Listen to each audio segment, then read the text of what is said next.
कई बारा लगे उठापन टरइन तारा।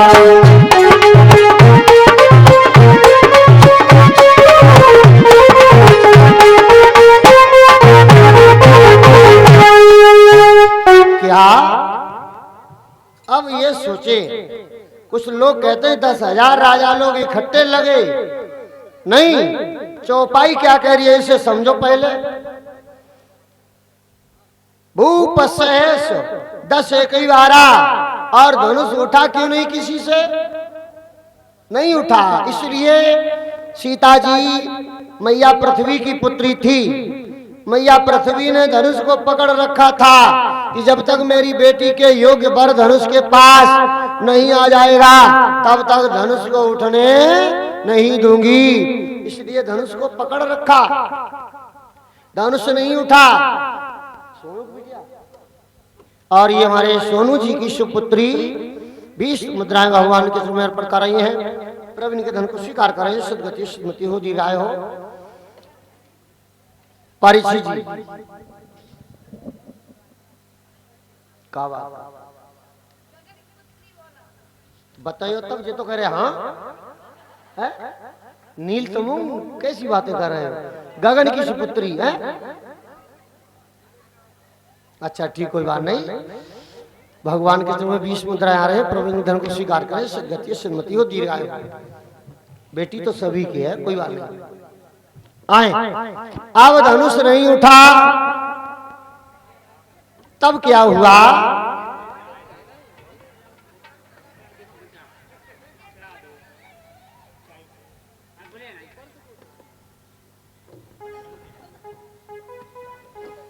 अब धनुष नहीं उठा किसी से।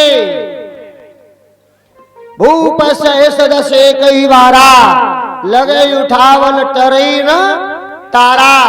नहीं उठा सहस्त्राबाहु अर्जुन लगा, 10 शीश वाला रावण लगा, लेकिन धनुष नहीं हिला। तब क्या हुआ? राजा जनक को क्रोध हुआ। क्रोधम च ज्ञानम नाशनम, बता चुका हूं, क्रोध से ही सर्वत्र ज्ञान का नाश होता है।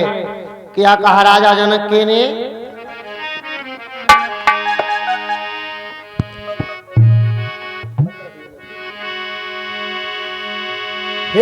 दीप दीप के राजा गण, हम किसे कहे बलशाली है।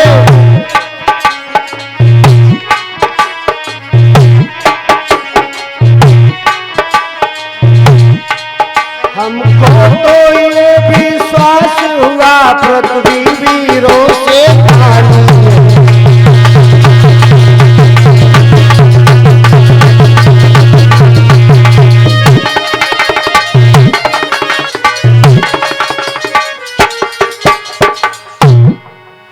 पहले ख्याल होता ऐसा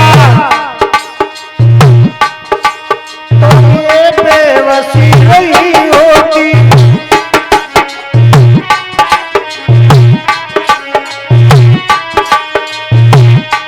हम करते नहीं प्रतिज्ञा ऐसी तो मेरी हंसी नहीं होती।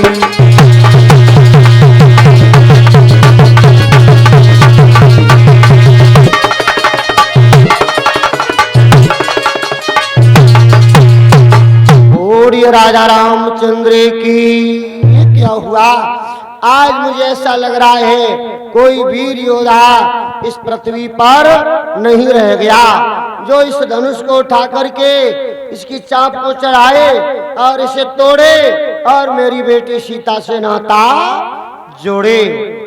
प्यारे सज्जनों, लक्ष्मण जी खड़े हो गए और कहने लगे, क्या कहा जनक राज? एक बार फिर कह दो। कोई पृथ्वी पे वीर योद्धा नहीं रह गया। सुनो, अभिमान त्याग कर कहता हूँ, आदेश गुरु का पाऊं में तो धनवा की तो बात क्या, सारा ब्रह्मांड उठाऊं मैं।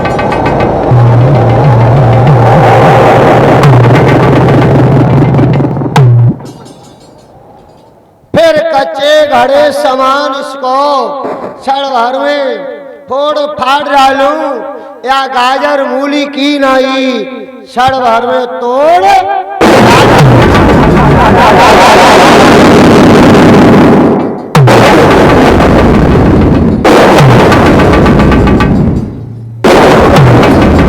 और सुनिए, फिर धनुष पुराना घिसा पिटा, तिनके सा किस गिनती में है, सैकड़ों कोस तक ले डोलूं, इतना तो दम अंगुली में है।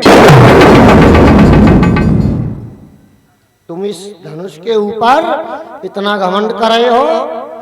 विश्वामित्र जी ने इशारा किया, बेटा लक्ष्मण शांत हो जाओ, और राम को इशारा किया, बेटा राम खड़े हो जाओ। और क्या कहा,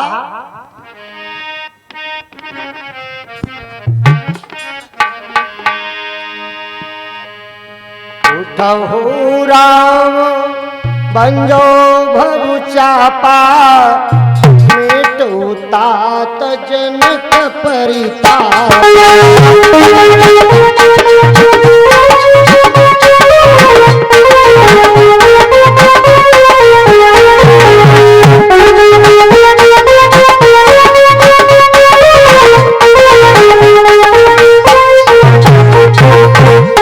राम खड़े हो जाओ। राम खड़े हुए, धनुष के पास में पहुंचे, धनुष को झुक करके नमन किया, और धनुष को नमन करने के बाद गुरु प्रणाम मनई मन कीना, अति लाघव उठाई धनु लीना। धनुष को उठाया, ले तो चढ़ावत खेचत गाड़े, काहुन लखा देख सब ठाणे। सब खड़े खड़े देख रहे। तीक्ष्ण राम मध्य धनु तोरा, भरे भवन धनु गोरी कठोरा। धनुष को उठाया, चाप को चढ़ाया, और बीचों बीच से धनुष को तोड़ दिया। बोलिए श्याम रामचंद्र की।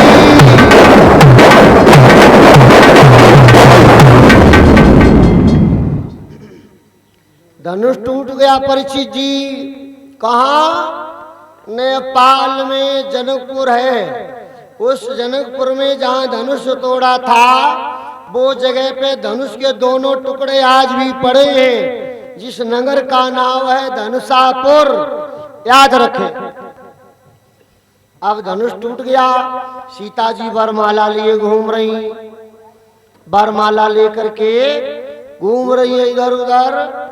तब सतानंद महाराज जी बोले, सतानंद तब आयुष दीना, सीता गवनो राम पैकीना।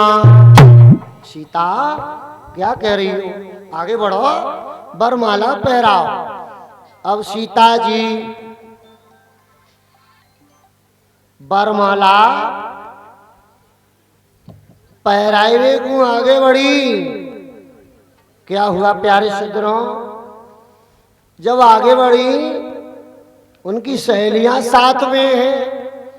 चतुर सखी लखी कहा बुझाई, पैरावो जे माल स्वाई। सीता जी की सहेली ने कहा, सीता वरमाला पहरा दो भगवान राम को। अब वरमाला हाथ में तैयार की। बोला, गावई छवि अब लोक सहेली, सिय जय माल राम उर्मेली। वरमाला पहरा दी। बोलिए राजा रामचंद्र की, बोलो श्याम रामचंद्र की।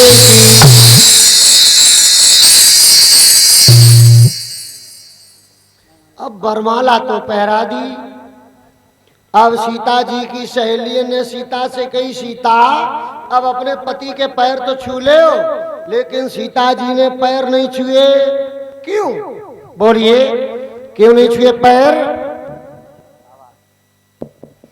पैर क्यों नहीं छुए?